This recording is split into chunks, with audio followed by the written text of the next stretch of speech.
Well, welcome back, my friends, to another rousing rendition of Choir Boys Cutlery Outdoors, a Holtzman'S Guerrilla Survival rendition, if you will. Listen, guys, before we get too far into this, there was a time in this country where 22 veterans a day took their own lives. Now, stats are all over the place, but here's the one that matters. Anything above zero is simply unacceptable. Vets, we love you.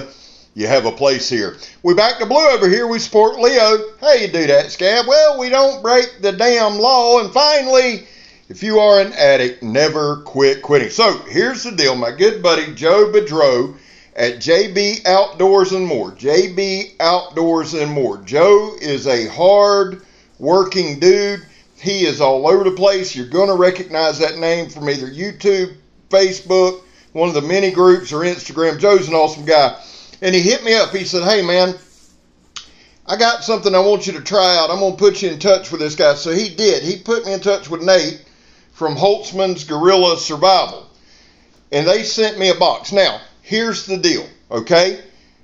Holtzman Guerrilla Survival. You can look them up on Facebook at Holtzman'S Guerrilla Survival Gear, one word, or Instagram at Holtzman_Guerrilla_Survival. All right, I'll put some links in the description, that kind of thing. But here's the deal. Joe hooked me up. I talked to Nate, and Nate sent me a box. Now, here's the deal, guys. It's a nice package. The package comes very nice. Everything's nicely gift wrapped and all that. And I've got a picture of that on Instagram. But that's not what we focus on, is it? No, we focus on the knife. This was the knife that came with it. This is the knife we're going to talk about. I've always, guys, honest to God, I've always wanted to try one of these things out. I went on, as soon as Joe told me about it, I went on Holtzman'S Guerrilla Survival on Instagram and checked out his stuff. Here's the deal, man. The guy's got all kind of stuff. And I thought, I want to put that to the test. I want to see, I ain't going to lie, I was a little skeptical. I want to see if it's any good. So here's the deal. The blade steel is $10.95. That piqued my interest. Now, that was a straight push cut. The blade thickness, I'm thinking, is a millimeter because it's between 1/8 and 3/16. The blade length is 4 1/8 inches. The cutting edge is 4 inches. The handle length is 4 1/4. The handle inner grip is 3 1/2. That's a little small, but here's the deal. The handle thickness at the palm swell is 13/16. So it's thick. It fits the hands good, a little short, but it fits the hands good. Overall, right out of the box, I was impressed. Beautiful fit and finish. The damn knife sharp, guys. There's no other way to put it. It's a sharp knife, all right? Here's the deal. We put this knife to the test just like we put every other knife to the test. It looks like it's a nice drop point there. It works out very well. So let's talk about the knife. Things I like. Came razor sharp. That's no bullshit. You've seen it go through the magazine paper like it wasn't there. You've seen it, the Donnie B all day drop test, the throw it at the stump test. Very well balanced. Very well balanced. I wore this knife all day Sunday, as a matter of fact, and part of the day today.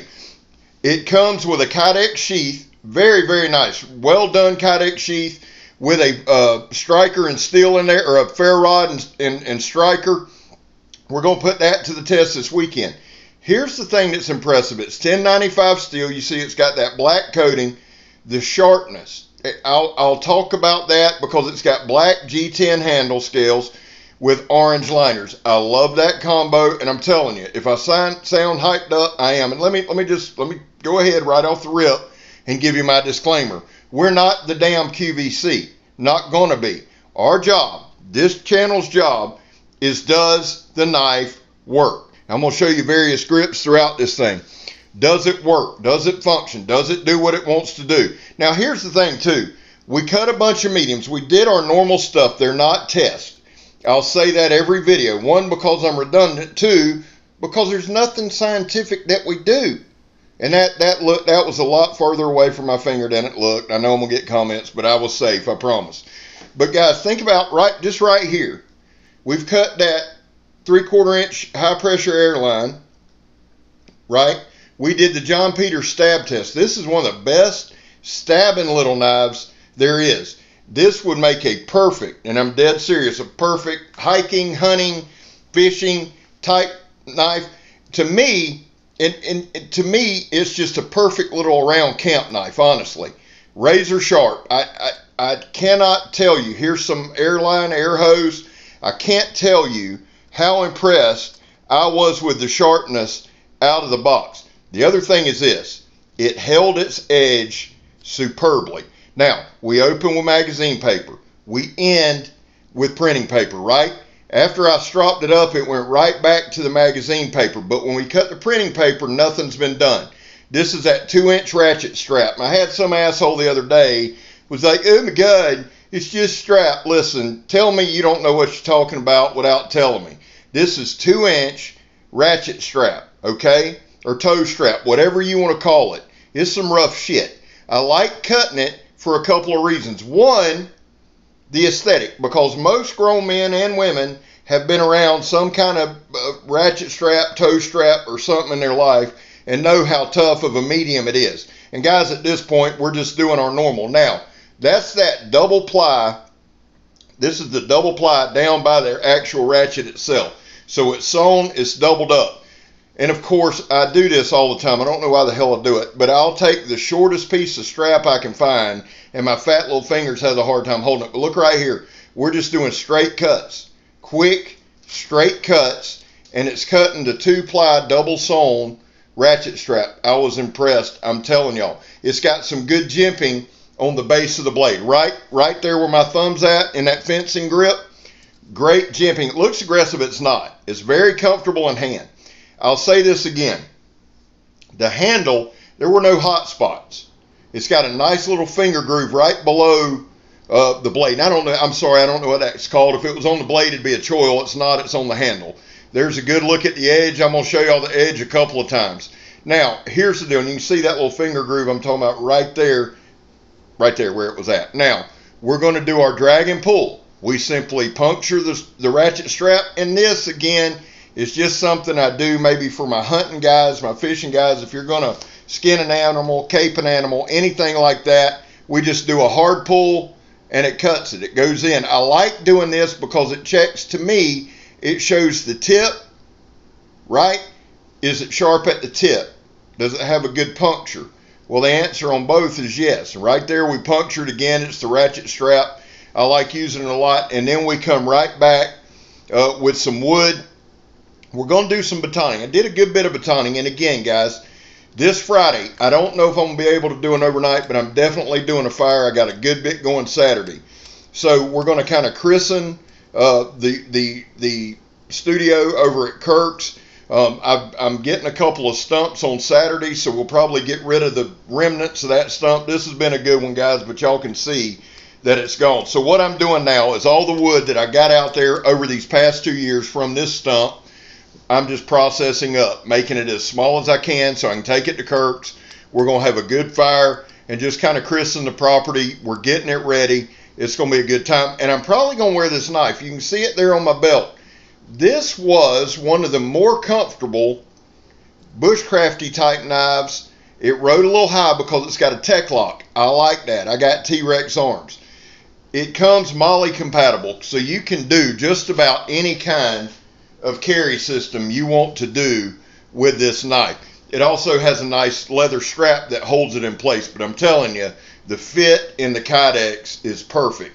I'll put some more pictures on Instagram tomorrow for you. And let me just reiterate this again. This is Holtzman'S Gorilla Survival. Let me say for the 97 millionth time, I'm not the QVC. What I wanted to do is give you a good look at this knife. Does it hold up?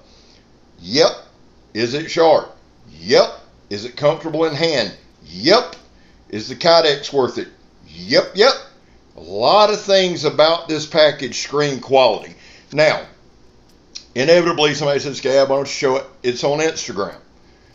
Function over form. Now listen, that don't mean, and I didn't use the striker and ferro rod. I'm going to this weekend for a Fatwood Friday fire. I actually used the knife itself. It struck pretty good on the ferro rod. I was pretty impressed. Honestly, it's a coated blade, but it did really well. And right here, I'm just kind of using my stick, shaving it down. This is a slicey knife. 2 years ago, it wouldn't have been my style. If you followed this channel, you know what I'm talking about. But as we've gone, as the skill set's gone, and I've gotten more and more used to in smaller blades, this has really kind of become my jam. And I know I'm taking a minute extra longer on this particular one, but I wanted to show y'all how many different materials we cut and how long we cut. Dude, we just cut and we cut and we sliced and we sliced, and it kept going and it kept going and it kept going. Now, I've been asked before, Scab, why do you use the knife to strike a ferro rod if it comes with one? Because I do get asked 2 questions. Will it strike a ferro rod? Well, I answered that, yeah. Is it easy to sharpen? Is 1095. Guys, 1095 is just an old school steel. It's a carbon steel. It's a coated blade. It's coated actually very, very well. About lost my temper there. Hold in there, Scab. Hang in there. I wanted to give y'all the blade width. The blade width is 1 3/8 inches. So it's 1 3/8 inches wide, guys. That's a big belly on that blade, and it's a 4-inch cutting surface. Very, very small ricasso, but that's okay. I prefer that style. And again, I believe it's a drop point. Yeah, more of a drop point, but it really, really, really is conducive. If I sound pumped up, it's because when I find, it's usually D-Bad. D-Bad's usually the one that finds all the diamonds in the rough, you know, for our group. I believe this is a diamond in the rough. It's Holtzman'S Guerrilla Survival. Dude, check him out. He's on Instagram. He's on Facebook. And check out my dude, Joe Bedreau, JB Outdoors and More. He's a working ass. I love the guy. He's awesome. Here's the main thing, though. I'm Scab. You're not. I'm gone, son.